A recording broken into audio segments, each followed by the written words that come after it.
Assalamualaikum warahmatullahi wabarakatuh. Selamat malam Ibu. Perkenankan saya dan teman-teman lainnya akan mempresentasikan tugas mata kuliah rekayasa perangkat lunak untuk memenuhi nilai UAS.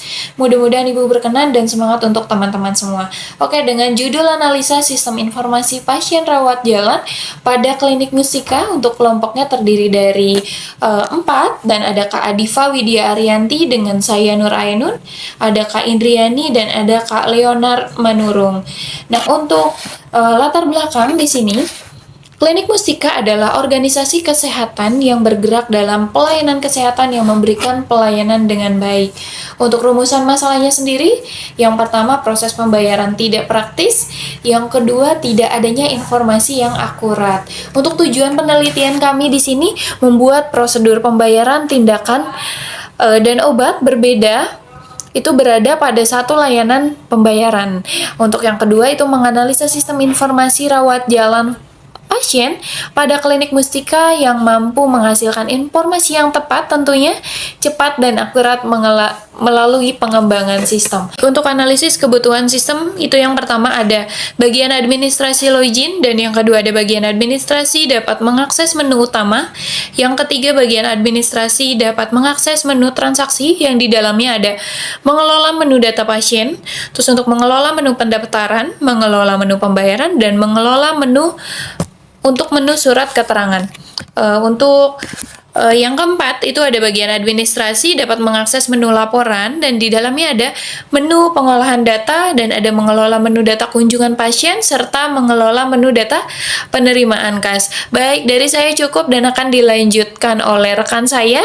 Silahkan untuk Kak Indri. Terima kasih. Bagian desain atau diagram UML. Di sini ada use case diagram. Bagian administrasi melakukan login dan masuk ke dalam sistem administrasi. Lalu sistem akan menampilkan text box untuk mengisi username dan password. Jika username dan password benar, maka sistem akan masuk ke dalam aplikasi sistem administrasi tersebut. Jika bagian administrasi mengklik tombol batal, maka sistem akan membatalkan proses dan mengakhiri aktivitas. Selanjutnya ada activity diagram. Pertama, bagian administrasi melakukan login. Lalu sistem akan meminta bagian administrasi memasukkan username dan password. Lalu sistem akan memverifikasi username dan password. Jika password benar, maka sistem akan menampilkan menu utama yang berisi menu home, menu about, menu transaksi, dan menu laporan. Jika username dan password salah, maka sistem akan menampilkan pesan berisi username dan password salah dan sistem akan kembali ke form login.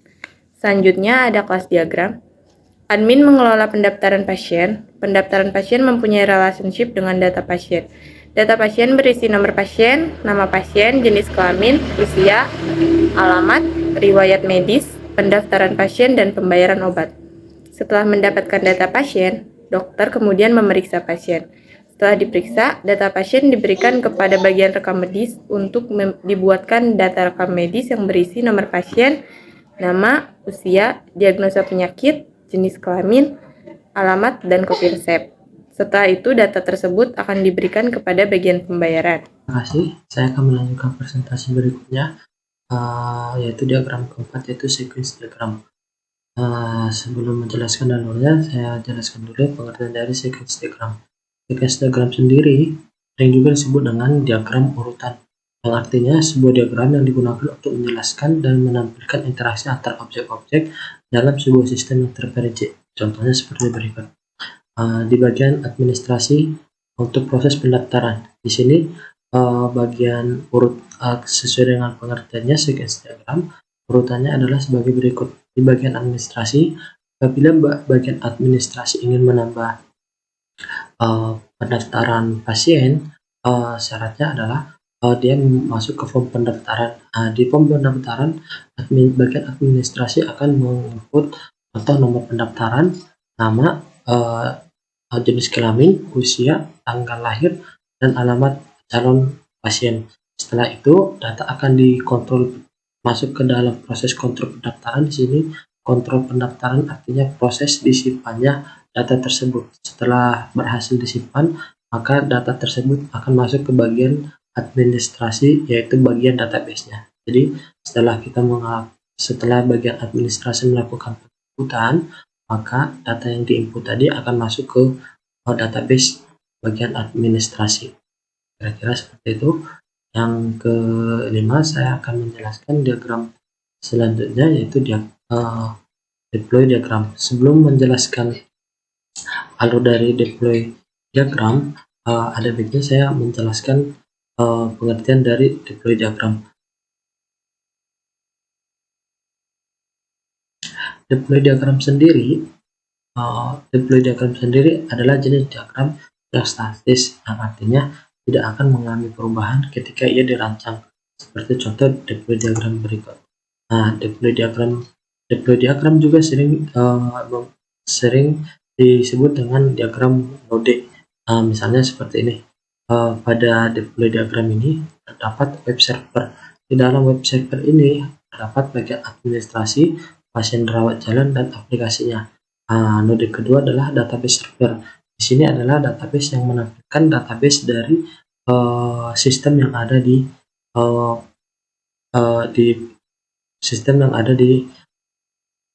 program yang sedang kita rancang ini. Itu contoh database-nya adalah data administrasi, data pasien, dan data lain-lainnya. Nah, yang ketiga adalah kalian isi adalah browser. Di sini bagian administrasi dapat melakukan, karena ini sistem berbasis desktop, maka aplikasi ini atau program ini bisa diinstal di komputer manapun, sehingga bisa dapat diakses oleh bagian administrasi di komputer manapun. Selanjutnya, setelah melakukan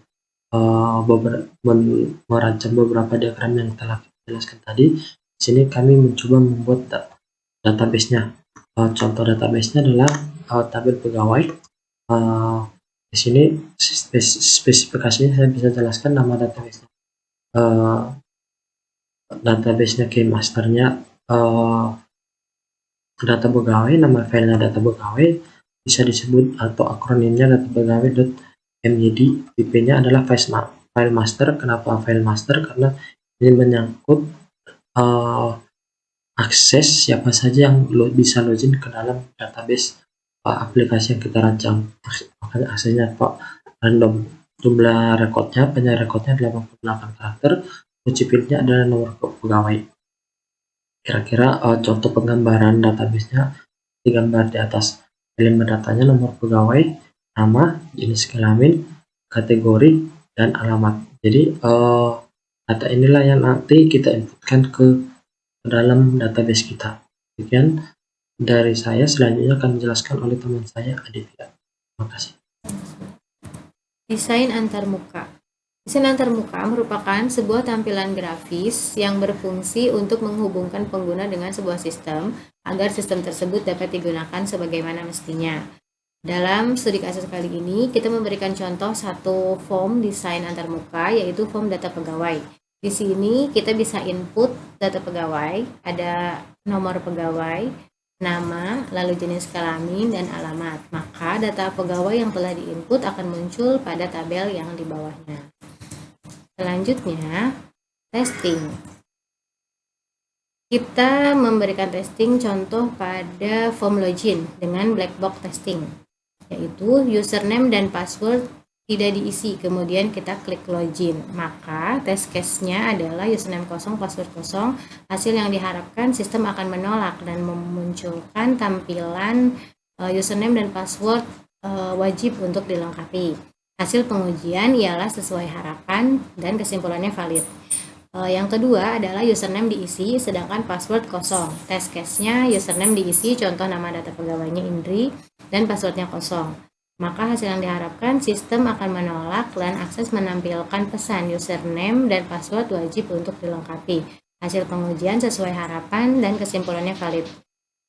Yang ketiga adalah username tidak diisi dan password diisi. Test case-nya username kosong dan password diisi, contoh 123456778. Hasil yang diharapkan sistem akan menolak dan menampilkan pesan username dan password wajib untuk dilengkapi.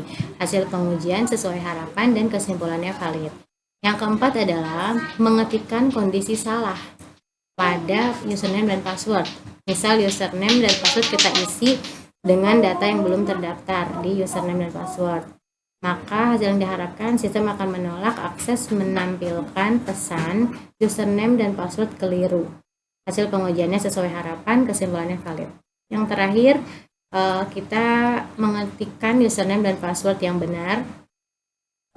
Maka hasil yang diharapkan, sistem akan menerima akses login dan mengirimkan pada form menu utama. Hasil pengujian sesuai harapan, kesimpulannya valid. Kesimpulan dan saran. Kesimpulannya adalah sistem informasi administrasi pada klinik Mustika masih menggunakan sistem manual, yaitu dengan pencatatan pada buku untuk data pasien, kemudian pencatatan rekam medis pada kertas rekam medis, dan penyimpanan rekam medis yang diurutkan hanya berdasarkan abjad. Kasus ini akan menimbulkan beberapa permasalahan seperti kesalahan penulisan, lamanya proses penanganan pendaftaran, dan proses pencarian rekam medis karena diurutkan berdasarkan abjad tadi. Saran dari kami ialah kami mengusulkan sebuah sistem informasi administrasi berbasis desktop yang sudah terkomputerisasi, yang diharapkan dapat memudahkan dalam proses administrasi ini karena dapat lebih efisien dan efektif dalam penggunaannya. Demikian presentasi kelompok 6 kali ini. Terima kasih atas waktu dan kesempatan yang telah diberikan. Semoga apa yang telah kami sampaikan dapat menambah wawasan pengetahuan untuk kita semua dan dapat diterapkan di masa yang akan datang.